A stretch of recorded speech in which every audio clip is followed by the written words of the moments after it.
Welcome to the channel. Today I'm going to teach you how to add search themes in Google Ads. Alright, so the first thing we want to do is navigate to the campaign, right? So in Google Ads, go to campaigns and select the Performance Max campaign from the list. Click on Asset Groups to view all of your campaign's asset group configurations. Click the pencil icon next to Signals on your chosen asset group card and then open the editing interface. You now need to choose your search themes from the available signal options to begin adding your targeted phrases. You can enter up to 25 unique search themes, then press enter after each and every one. Avoid duplicates or synonyms and then click save. Some best practices for maximum performance. Keep it concise.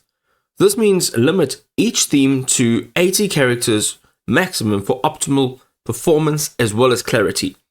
Focus on themes directly related to your product, your service, and customer search behavior. Don't use synonyms like car and automobile. Choose one precise term per concept. Also, edit or remove themes anytime based on performance data and campaign goals. I hope this was helpful.